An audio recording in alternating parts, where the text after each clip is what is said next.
Hello friends, this is Jitendra Kumar. Welcome to my data transformation by JK channel. So जैसा कि मैंने आप लोगों से कहा था, एवरी सैटरडे संडे मैं आपके लिए कुछ ना कुछ ऐसा लेकर के आऊँगा जो आपके लिए मज़ेदार होगा, जो आपके करियर में, आपके स्कूल में, या अगर आप कहीं नई न्यू जॉब के लिए तलाश कर रहे हैं तो आपके लिए हेल्पफुल होगा। सो आज का जो मेरा टॉपिक है, मैं बेसिक एक्सेल से स्टार्ट करूँगा, जिसमें मैं आपको ये बताऊँगा कि किस तरीके से आप एक्सेल को यूज़ कर सकते हैं, उसका क्या मतलब है, क्या किस तरीके से आप उसको लॉगिन कर सकते हैं और किस तरीके से कर सकते हैं। सो आज का बिल्कुल जो टॉपिक है बिल्कुल सिंपल रहने वाला है, मतलब इसमें कुछ भी ऐसा नहीं होगा कि एक्सट्रीम लेवल पे हम सोचें। हमने उन लोगों को कंफर्ट करना है जो लोग बिल्कुल भी इसके बारे में नहीं जानते हैं। और जैसा कि मैंने आपसे कहा था कि मुझे आप लोगों को बिल्कुल वैसे तैयार करना है जैसे एक कुम्हार घड़े को तैयार करता है। So let's come on and we will start our new video day one। चलो, आप मेरी स्क्रीन देख पा रहे हो, मेरी स्क्रीन पे लिखा है you can do it, so you can do it definitely, you need to trust yourself. So first of all, जैसा कि मैंने आपको बताया कि मैं उन बच्चों को भी टारगेट कर रहा हूँ जिनको एक्सेल के बारे में बिल्कुल नहीं पता, तो मैं बिल्कुल स्टार्टिंग से बताऊँगा कि कैसे। तो सबसे पहले मैं आपको बता दूँ कि मेरी ये विंडो 10 है। इस विंडो 10 में और 11 में बहुत ज़्यादा फ़र्क नहीं है एक्सेल को ओपन करने का, बट हाँ, मैं आपको तरीका बताता हूँ कैसे आप कर सकते हैं। अपने पॉइंटर को आप लेफ़्ट साइड पे लेके जाइए, स्टार्ट पे क्लिक कीजिए। स्टार्ट पे क्लिक करने के बाद यहाँ पर ये देखिए, मेरे में जो हायरार्की आ रही है वो ई के अंदर आ रही है। तो आपके में ऐसा हो सकता है कि वो माइक्रोसॉफ्ट के अंदर आए, अगर आपके 10 से ओल्डर वर्जन है। अगर 10th वर्जन है तो इस तरीके से आएगा, या फिर आ, आप या तो फिर आप, मतलब आप इस तरीके से भी ढूंढ सकते हो। इसके अलावा और भी बतेरे सारे तरीके हैं। तो सबसे पहले मैं आपको बता देता हूँ कि आप ई पे क्लिक करके, हम ई वाले सेक्शन में आकर के एक्सेल पे क्लिक कर सकते हैं। सिंपल लेफ्ट क्लिक करेंगे तो आपका एक्सेल ओपन हो जाएगा। Let me show you. और मैं एक्सेल का अभी 2021 वर्जन यूज़ कर रहा हूँ, 2021। सो आप अपने हिसाब से जो आप यूज़ करना चाहें वो यूज़ कर सकते हैं। सो अभी मैं इस विंडो को क्लोज़ करता हूँ ताकि मैं आपको दूसरा पैटर्न और दूसरा तरीका भी समझा सकूँ।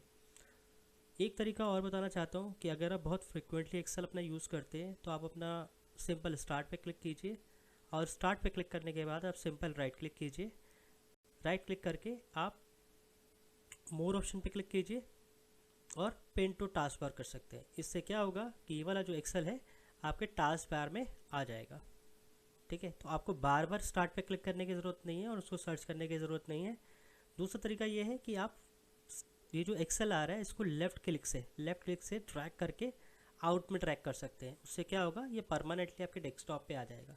तो आपको बार बार स्टार्ट पे क्लिक करके एक्सेल में जाने की ज़रूरत नहीं पड़ेगी। दूसरा जो तरीका है जो जनरली मैं यूज़ करता हूँ, सिंपली मैं यहाँ पे क्लिक करता हूँ स्टार्ट पे, और यहाँ पे एक रन कमांड होती है, मैं आपको दिखा देता हूँ।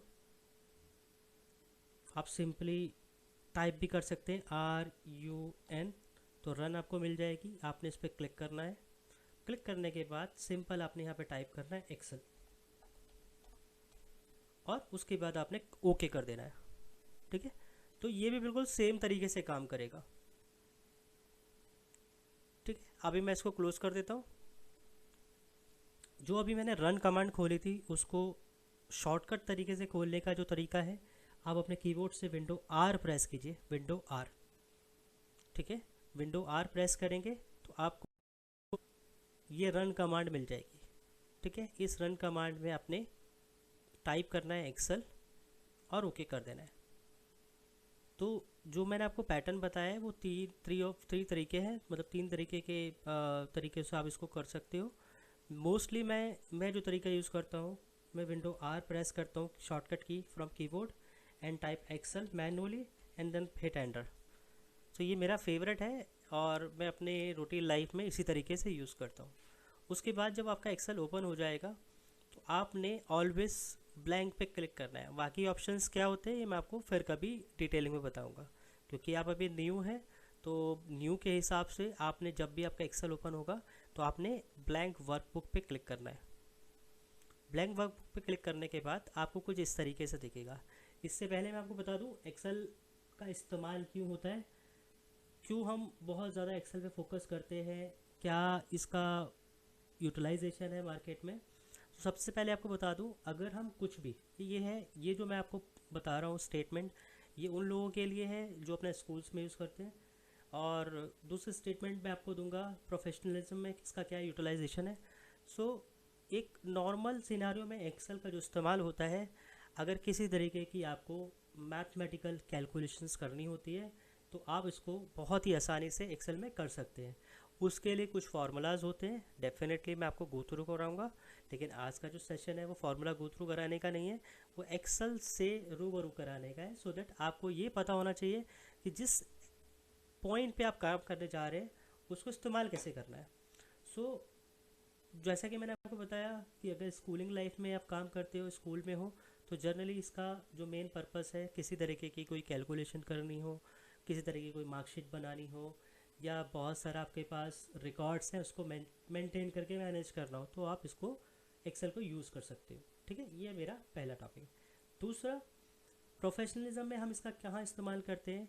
हमारी कंपनीज, अगर मैं किसी कंपनी का एग्जांपल लेता हूँ तो उस कंपनी में डे टू डे बहुत सारी एक्टिविटीज़ होती है, उसको मैनेज करना, उसको मेंटेन करना, वो सारी की सारी चीज़ें हम एक्सेल में बहुत ईजिली कर सकते हैं। ये जो एक्सेल है लगभग लगभग 10 लाख रिकॉर्ड्स मैनेज कर लेता है, और इसमें जो डेटा सेट रहता है 10 लाख रिकॉर्ड, मतलब लाइनें हम इसके अंदर स्टोर कर सकते हैं। ठीक है, 10 लाख रिकॉर्ड बहुत होते हैं, मैंने इससे ज़्यादा रिकॉर्ड पे काम किया है, बट मैं आपको पहले बेसिक समझाऊंगा, फिर हायर लेवल पे आप कैसे काम कर सकते हो उसके बारे में बताऊंगा। सो आगे चलते हैं। जो आप ये वाली जो लाइनें देख रहे हो, ये लाइनें, ठीक है, अगर हम इस तरीके से लाइनों को देखते हैं, ये जो आपकी लाइन आ रही है, ठीक है, ये जो लाइन देखते हैं, ठीक है, ये लाइन जो देखते हैं, ये जो लाइनें होती हैं, ठीक है, इसको हम बोलते हैं रोज़। ये हमारी क्या होती है, रोज़ होती है। ठीक है, और जब भी मैं आपको बोलूँगा कि ये पर्टिकुलर रो में ये काम करना है, तो आपको पता होना चाहिए ये हमारी रोज़ होती हैं। ठीक है, और जो ऊपर से जहाँ पे ए बी सी ये सब जो लिखा हुआ है, ये सारे कॉलम्स होते हैं। तो जब भी आपको कोई बोलेगा कि कौन सी रो में काम कर रहा है, तो आपको पता होना चाहिए कि मैं रो नंबर 4 में हूँ, रो नंबर 5 में हूँ। तो रो का जो सीक्वेंस रहता है वो 1 2 3 4 5 6 में रहता है, और कोई भी अगर आपसे बोलता है कि कॉलम्स, तो कॉलम का जो सीक्वेंस रहता है वो A B C D E F में रहता है। होप आपको ये समझ में आ रहा होगा। अगर आपको लगता है कि बहुत ज़्यादा हो रहा है तो आप मेरे वीडियो को पॉज कर सकते हैं, उसको रिवाइंड करके दोबारा देख सकते हैं। अभी मैं आगे चलता हूँ ताकि मैं छोटी छोटी चीज़ों को कवर कर सकूँ। डेफिनेटली मैं बहुत सारा एक साथ कवर नहीं करूँगा आज, कोशिश करूँगा कि एक वीडियो बनाऊँ, उसके बाद दूसरी वीडियो बनाऊँ, फिर तीसरी बनाऊँ, जिसमें आपको बेसिक बेसिक चीज़ें क्लियर हो सके। ठीक है, सो मैंने आपको रोज़ के बारे में बताया, मैंने आपको कॉलम्स के बारे में बताया। ठीक है, उसके बाद ये जो ऊपर वाला जो सेक्शन आ रहा है जहाँ पे मैंने क्लिक किया है, ये हमारा फॉर्मूला बार होता है। इसका मतलब क्या होता है कि जो भी हम लिखने वाले हैं इस पर्टिकुलर, अच्छा एक चीज़ और बताना चाहता हूँ बिफोर दैट, हम जहाँ पे भी अपना पॉइंटर रखते हैं, जो भी जिधर भी रखते हैं, वो हमारा सेल होता है, उसको हम सेल बोलते हैं। अब सबसे पहले मैं आपको ये बता दूं कि अगर कोई आपको बोलता है कि आप से A1 वाले सेल में डेटा रखो, A1 वाले सेल में कोई इन्फॉर्मेशन रखो। सो फॉर एग्जांपल A1 का मतलब क्या हुआ, अगर आप देखेंगे तो अभी मैंने अभी मैं A1 वाले ए वाले कॉलम में हूँ और 1 वाले रो में हूँ। तो अगर मुझसे कोई बोलता है कि A1 में कोई डेटा रखो, तो मैं यहाँ पे कोई भी डेटा रख सकता हूँ। ठीक है, अगर मेरे से कोई बोलता है कि जेके आप एक काम करो, D2 में कुछ डेटा रखो, तो आप कुछ नहीं करना, आप अपने पॉइंटर को लेकर के आइए D2 में, और यहाँ पे टाइप कर दिए जो भी आपको टाइप करना है। ठीक है, अब अभी आप कौन से सेल में है ये कैसे पता लगेगा। पहला तरीका कि आपने जब क्लिक किया तो उससे आपको पता लग जाएगा कि आप D3 में हैं। ठीक है, इसके अलावा आप लेफ़्ट साइड में देख सकते हैं, जिस भी सेल के अंदर आप होंगे उस सेल की इंफॉर्मेशन लेफ़्ट साइड में विजिबल हो जाएगी। ठीक है, होप आपको मज़ा आ रहा होगा, और मैं बहुत बेसिक तरीके से कोशिश कर रहा हूँ आपको समझाने की। कोई भी इश्यूज होंगे, कुछ गैप रह जाएगा, मैं किसी दूसरी वीडियो में उस टॉपिक को दोबारा से कवर कर लूँगा। बट लाइक करते रहना ताकि आप लोगों को भी मज़ा आए, ठीक है। दूसरा पॉइंट है इसके अंदर, मैंने आपको बताया कि अगर कोई आपसे बोलता है कि B5 के अंदर कुछ भी टाइप करो, तो आप B5 के अंदर टाइप कर सकते हैं। फॉर एग्जांपल मैंने टाइप किया JK, ठीक है। तो ये फंडामेंटल क्लियर हो गया, राइट अपने को। अब दूसरा पॉइंट क्या है, मैं बात कर रहा था ये फार्मूला बार की। सो आप जो भी यहाँ टाइप करते हैं, जैसे फॉर एग्जांपल आपने ये वाला सेल सेलेक्ट किया, आप वैसे तो यहीं पे डायरेक्ट टाइप कर सकते हैं, बट जो भी आप टाइप, ठीक है, वो सारा का सारा फार्मूला बार में आपको दिख रहा है। तो फार्मूला बार का मतलब बेसिकली ये होता है कि आप क्या फार्मूला टाइप करने वाले हैं, ठीक है। तो फार्मूले के ऊपर हम बात करेंगे, क्योंकि आज हमारा टॉपिक फार्मूले के ऊपर नहीं है, हमारा टॉपिक है एक्सेल में जो बेसिक बेसिक चीज़ें हैं उनको समझ सके, ताकि हमें ये पता हो कि हमें करना क्या है। जब हमें यही नहीं पता होगा तो हम किसी भी तरीके का फार्मूला लगा नहीं पाएंगे। तो आज का जो मेरा टॉपिक है वो बेसिक कॉन्सेप्ट्स को क्लियर कराने का है, ठीक है। उसके बाद अभी जिस डेटा पे, जिस शीट पे आप काम कर रहे हैं, ठीक है, उस शीट का नाम क्या है वो आप नीचे देख सकते हैं। तो ओरिजिनली जब भी आप अपना अपना एक्सेल खोलेंगे तो बाय डिफ़ॉल्ट उसके अंदर शीट 1 आती है। तो आप देख पा रहे हैं ये शीट 1 लिखा है, ठीक है। अगर आपको और शीट बनानी है तो आप प्लस सिंबल पे क्लिक कर सकते हैं, तो शीट दूसरी बन जाएगी। मतलब एक ही एक्सेल के अंदर मल्टीपल टैब। अब ये लगा सकते हो कि हर टैब के अंदर 10 लाख रोज़ है, मतलब कि 10 लाख लाइनें हम, ठीक है। और डेट शीट 2, उसके बाद टैब 2, इसी तरीके से हम मल्टीपल टैब बना सकते हैं। अब क्वेश्चन ये आ सकता है कि शीट 1 शीट 2 याद करना थोड़ा सा मुश्किल है। डेफिनेटली मुश्किल नहीं है, लेकिन अगर आप चाहते हो कि मैं उस शीट 1 को कोई अपना नाम दूँ तो कैसे दूंगा। सो आप कुछ नहीं, आप अपना शीट 1 का नाम इस तरीके से दे सकते हैं, JK, for example YouTube, okay. इसके अलावा आप इनको कलर कोड भी कर सकते हैं, क्योंकि आज आपके पास एक शीट है, हो सकता है कल 10 शीट हो। तो कलर कोड करने से क्या होता है, कई बार याद रहता है कि JK में ग्रीन कलर की हो सकती है, ब्लू कलर की हो सकती है, ऑरेंज कलर की हो सकती है। तो उसको करने के लिए क्या है, आप सिंपल टैब पे क्लिक कीजिए और यहाँ पे जो भी आप कलर देना चाहें वो आप दे सकते हैं। ये बेसिकली रिकमेंडेड नहीं है, बट हाँ अगर आपके मल्टीपल शीट्स हैं तो आप कर सकते हो। Happy to incorporate these many colours, but yeah not necessary. But हाँ जब आपके पास डेटा ज़्यादा होगा तो आपको ये यूज़ करना पड़ेगा, ठीक है। उसके बाद मैं चलता हूँ थोड़े थोड़े बेसिक कॉन्सेप्ट्स के ऊपर, जिससे कि आपको समझ में आ सके। राइट साइड में स्क्रॉल डाउन का ऑप्शन आता है और ये आपका स्क्रॉल राइट का ऑप्शन आता है, ठीक है। यहाँ से आप राइट कर सकते हो, ताकि अगर आपके पास बहुत सारा डेटा है, मैंने आपको बता दिया 10 लाख रोज़ रख सकते हैं। इसी तरीके से काफ़ी सारे कॉलम्स होते हैं। तो अगर कॉलम्स की मैं बात करूँ तो यहाँ पे जो कॉलम्स का जो एंड है वो ए से लेकर के ए से लेकर के XFD तक का है, डी तक का है, ठीक है। काउंट कैसे करना है, क्या है, कितना है, ये मैं बाद में करूँगा ठीक है। तो आज के लिए अभी हम थोड़ा सा बेसिक लेकर के चल रहे हैं, ताकि ओवर एंड अबव ना हो। उसके बाद अगर आपको स्क्रीन का साइज़ बढ़ाना है तो आप यहाँ से बढ़ा सकते हैं या कम कर सकते हैं, ठीक है। मैक्सिमम 400 रहता है और मिनिमम आपका 10% रहता है। तो अभी मैंने आपको समझाने के लिए लगभग 172 कर रखा है, ठीक है।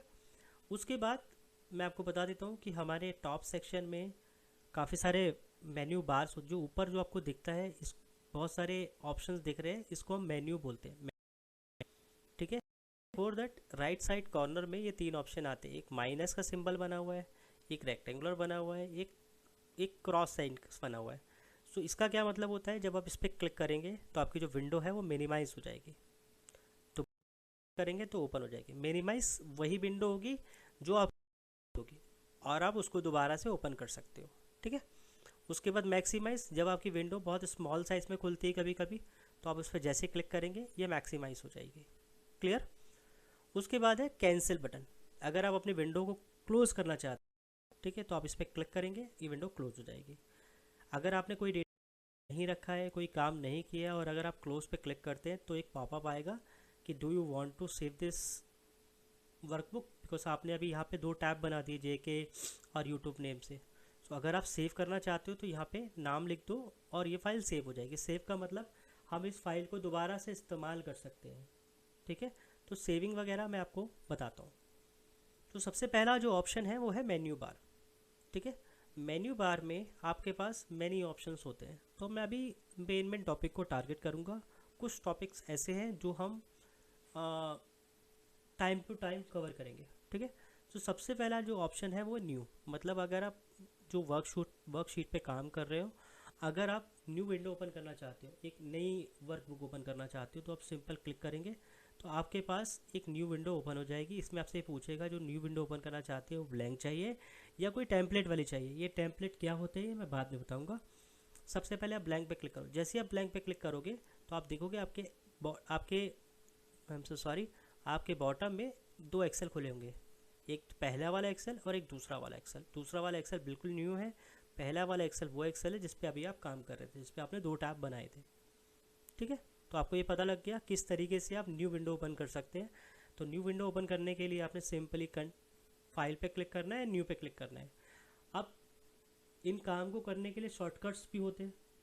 डेफिनेटली शॉर्टकट्स याद करना इजी नहीं है, लेकिन आपकी प्रैक्टिस में आ जाएगा। बट मैं आपको बता देता हूँ, अगर आप अपने कीबोर्ड से control plus I am so sorry control plus N press करेंगे तो क्या होगा, आपकी न्यू विंडो ओपन हो जाएगी जो भी हमने किया था सेम विदाउट एनी सिलेक्शन। अगर आप देख पा रहे हैं तो मैंने पहले वर्कबुक 2 जो थी वो क्लोज कर दी थी, अभी नई विंडो वर्कबुक 3 के नाम से ओपन हो गई है। Okay, now if I click the file menu option, यहाँ पर आपको अगेन बहुत सारे ऑप्शंस दिखेंगे। ओपन होता है आपने कोई जो वर्कबुक थी, अगर आपने सेव, अभी सेव क्या होता है, पहले सेव पे चलते हैं देन ओपन पे चलेंगे। ठीक है, सो सेव पे क्लिक करते हैं। ठीक है, मान के चलो मैंने इस फाइल में कुछ काम किया और मैंने A1 में लिख दिया name. I am so sorry, मैंने कुछ गलती से टाइप कर दिया था नेम। यहाँ पे मैंने टाइप कर दिया एड्रेस और यहाँ पे मैंने टाइप कर दिया पिन कोड। ठीक है, अब मैं ये चाहता हूँ कि मेरी फ़ाइल सेव हो जाए, मुझे बार बार ये इस फाइल को हो सकता है इस्तेमाल करना पड़े। तो मैं क्या करूँगा, फाइल पे क्लिक करूँगा, सेव पे क्लिक करूँगा। जैसे ही मैं सेव पे क्लिक करूँगा तो यहाँ पे बहुत सारे ऑप्शन आ रहे हैं। तो अभी के लिए ये क्या होते हैं, कैसे होते हैं, ये सब चीज़ें मैं बाद में बताऊँगा। सो अभी हम सिंपल ब्राउज़ पे क्लिक करते हैं। ठीक है, जैसे ही ब्राउज़ पे क्लिक करेंगे ये पूछेगा कि आप अपनी फ़ाइल को कहाँ सेव करना चाहते हो। तो सेव करने के लिए आपने सिंपल डेस्कटॉप पे क्लिक करना है या जो भी आपकी लोकेशन है। मतलब मैं ये समझ सकता हूँ कि आप अभी कंप्यूटर चलाना जानते हैं तो आपको ये पता होगा ड्राइव क्या होती है, तो मैं अभी उस टॉपिक को कवर नहीं कर रहा हूँ। लेकिन अगर आपको लगता है कि ये भी आपको नहीं आता है और मुझे आपको ये वाली वीडियो देनी है, इस तरीके से समझाना है, तो वो भी मैं वीडियो बनाने की कोशिश करूँगा। इसके लिए मुझे आपके अच्छे फीडबैक चाहिए होंगे, क्योंकि मेरा ये मेन चैनल जो है लोगों को एक्सेल के लिए तैयार करना है। Excel, power BI, data automation, SAP वगैरह इन सब चीज़ों के लिए। तो मैं अभी वो बेसिक लेवल पे नहीं जा रहा हूँ, लेकिन हाँ अगर ज़रूरत पड़ी तो हम जाएंगे। ठीक है, सो अभी मैं इस फाइल को डेस्कटॉप पे सेव करने जा रहा हूँ। सो मैं यहाँ पे लिख रहा हूँ मेरी my first example. Okay, and इसके बाद मैं इस फाइल को सेव कर दूँगा। सेव करने के बाद मैं इसको क्लोज भी कर सकता हूँ। अब दो तरीके हैं इस फाइल को खोलने के। सबसे पहला तरीका है कि मैंने इस फाइल को डेस्कटॉप पे सेव किया था। जब मैंने सेव किया था आप देख सकते हो मेरी डेस्कटॉप पे ये आ रही है, तो उस पर डबल क्लिक करूँगा तो ये फाइल मेरी खुल जाएगी। एक तरीका ये है।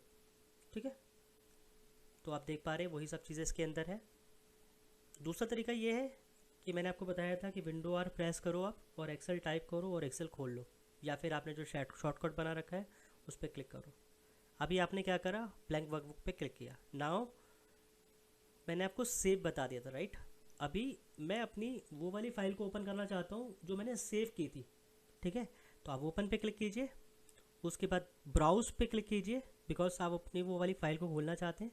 अच्छा, 2016 के बाद से जितने भी एक्सेल्स आए हैं उसमें एक गुड चीज़ ये है कि आपने जो भी रिसेंट काम किया होता है वो राइट साइड में विजिबल हो जाता है, तो आपको ब्राउज़ करने की ऑप्शन ज़रूरत नहीं है। अगर आप देखेंगे तो आपने बहुत सारी चीज़ों पे काम किया हुआ है राइट साइड पे। First example, home loan tracker, EMI calculator, everything. ठीक है। तो अभी आप देख पा रहे हो ये माई फर्स्ट एग्जाम्पल हमने किस डेट को बनाया था, कितने बजे बनाया था, आप यहाँ से भी खुल सकते हैं। अदरवाइज़ आप ब्राउज़ पे क्लिक कीजिए और आपको अगर लोकेशन याद है तो आप लोकेशन पे जाइए, फाइल पे क्लिक कीजिए एंड ओपन कर लीजिए। तो सेम ही पैटर्न है, सेम ही तरीका है, फाइल ओपन हो जाएगी। ठीक है। अभी सपोज करो मैंने दिया जितेंद्र और एड्रेस टाइप कर दिया फॉर एग्जांपल दिल्ली। ठीक है। फॉर एग्जांपल मैंने यहाँ पे टाइप करा 110018। ओके। नाउ इस फाइल को अगर मैं चाहता हूँ कि मेरा डेटा सेव हो जाए उसी फाइल के अंदर, तो या तो मैं सेव पे क्लिक कर सकता हूँ या सेम मैं अपने कीबोर्ड से कंट्रोल एस पे क्लिक कर सकता हूँ। ठीक है। कंट्रोल एस मतलब ये फाइल को सेव कर देगा। फॉर एग्जांपल मैंने यहाँ पे जेके टाइप किया, ठीक है, और कंट्रोल एस कर दिया और अब मैंने इसे क्लोज कर दिया। तो जैसे ही मैं इस फाइल को ओपन करूँगा इसके अंदर मुझे वो पुराना डेटा मिल जाएगा, जो डेटा जिस डेटा पे मैं काम कर रहा था। ठीक है। मेक श्योर आपने सेव करना है, अगर आप सेव नहीं करोगे तो आपका डेटा ख़त्म हो सकता है, इस चीज़ का ध्यान रखना। ऐसा हमारे साथ बहुत हुआ था जब हम बिल्कुल न्यू लेवल के थे। ठीक है। सो मेक श्योर या तो आप शॉर्टकट्स का इस्तेमाल करें कंट्रोल एस फाइल को सेव करने के लिए, या फिर आप फाइल पे क्लिक करके सेव पे क्लिक कर सकते हैं। दूसरा ऑप्शन है सेव एज, मतलब अगर आप अपनी फाइल को किसी दूसरे नाम से या कहीं और सेव करना चाहते हो तो आप कर सकते हो। ठीक है। सो आपने सेव एज पे क्लिक किया, अगेन ब्राउज पे क्लिक किया। Now if you want to take the same name, मतलब अगर वही नेम लेना है तो आप ले सकते हो। अगर आप अपनी लोकेशन चेंज करना चाहते हो तो वो भी कर सकते हो। अब लोकेशन ज़रूरी नहीं है कि आप सेव एज करके करें, आप फाइल का कट करके भी कर सकते हैं। सो एग्ज़ाम्पल अभी के लिए मैं अपनी फ़ाइल को डॉक्यूमेंट्स में सेव करता हूँ और एग्ज़ाम्पल के बाद वर्जन 2 लिख देता हूँ ताकि पता रहे कि ये फ़ाइल अलग है। ठीक है। अभी मैं फ़ाइल को बंद करता हूँ। ठीक है। तो डेस्कटॉप पे जो फाइल पड़ी है उसके अंदर वो वर्जन वो ब्लैंक है, मतलब वो बेसिकली एग्जाम्पल है फर्स्ट जो इनिशियल हमने बनाया था। ठीक है। और दूसरी फाइल जो हमने सेव करी थी वो हमारी माई डॉक्यूमेंट के अंदर है, तो वो हम कैसे खोल सकते हैं। माई डॉक्यूमेंट आई थिंक डाउनलोड्स में हमने सेव किया, हमसे sorry. So my first example 2 पे अगर हम क्लिक करेंगे तो वो फाइल दिख जाएगी। तो इस तरीके से आप फाइल सेव कर सकते हैं। ठीक है। उसके बाद नेक्स्ट ऑप्शन है इसके अंदर प्रिंट का। अगर फाइल को प्रिंट करना चाहते हो तो आप इस तरीके से कर सकते हो। प्रिंट वाले सेक्शन को मैं अभी स्किप करता हूँ क्योंकि प्रिंट वाला सेक्शन अभी हमारे लिए बहुत इंपॉर्टेंट नहीं है, बट डेफिनेटली मैं इसको कवर करूँगा कि प्रिंट वगैरह फाइल का देना हो तो किस तरीके से दिया जाता है। But let me do one thing, अगर प्रिंट देना भी चाहते हो तो आपने क्या करना है, बस प्रिंट पे क्लिक करना है। अभी आप देख रहे हो राइट साइड पे सब कुछ दिख रहा है, प्रिंट पे क्लिक करना है। तो ये आई थिंक सिलेक्शन नहीं इस तरीके का पेज रहेगा, क्या रहेगा। अगर आप यहाँ पे देखेंगे मैंने बहुत सारी चीज़ें देखी हुई हैं। जैसे अभी मैंने डिफ़ॉल्ट क्लिक कर रखा है पीडीएफ, मतलब ये है कि मैं इस फाइल को पीडीएफ में बनाना चाहता हूँ और इस पर क्लिक करूँगा तो ये पीडीएफ बन जाएगा। बट ये सही तरीका नहीं है पीडीएफ में बनाने का। पीडीएफ में बनाने का तरीके बहुत सारे हैं, वो मैं आपको बाद में बताऊँगा। ठीक है। नेक्स्ट ऑप्शन है शेयर। अगर आप ये फाइल किसी ईमेल पे अटैच करना चाहते हो तो आप सिंपली शेयर पे क्लिक कर सकते हो और ये फ़ाइल आपके उस ईमेल बॉडी पे अटैच हो जाएगी जहाँ पे आप भेजना चाहते हो। उसके लिए ये फ़ाइल ये आपका लिंक होना चाहिए। ठीक है। तो इसको भी हम फिर कभी कवर करेंगे, बहुत इंपॉर्टेंट टॉपिक नहीं है, बट हाँ वी विल कवर लेटर। ठीक है। उसके बाद ये भी इतना खास नहीं है क्योंकि आप सेव एज और सेव से काम चला सकते हैं, दूसरा शेयर से एक्सपोर्ट कर सकते हैं। लास्टली है closed. Close similar to close option ही है। ठीक है। नाउ आज के लिए मुझे लगता है मैंने काफ़ी कुछ कवर कर लिया है। अब स्लोली मैं कल जो भी नेक्स्ट टॉपिक है वो मैं कवर करूँगा मेन्यू बार के बारे में, ताकि आपको पता लगे कि इसके अंदर क्या क्या ऑप्शंस होते हैं, हम इसको किस तरीके से यूज़ कर सकते हैं, इसका मतलब क्या होता है। तो मेरा जो नेक्स्ट टॉपिक रहेगा वो फाइल हमने कवर कर लिया, home, insert, draw, page layout, ये सारे को हम बेसिक समझेंगे और ज़रूरत के हिसाब से हम इसको देखेंगे कहाँ पे कितना इस्तेमाल करना है। बहुत डीप डाइविंग नहीं करने वाले इसके अंदर, क्योंकि अगर मैं इस तरीके से करूँगा तो वीडियो बहुत लंबी बन जाएगी। अगर किसी को करना हो, समझना हो, तो आप मुझे पर्सनली पिंग कर सकते हैं। मैं उसके लिए हाफ एन आवर 20 मिनट और 1 घंटे का सेशन रख सकता हूँ। कोई पैसे नहीं, फ्री ऑफ कॉस्ट, कभी भी most welcome. Thanks a lot, keep watching me, and जल्दी मिलता हूँ।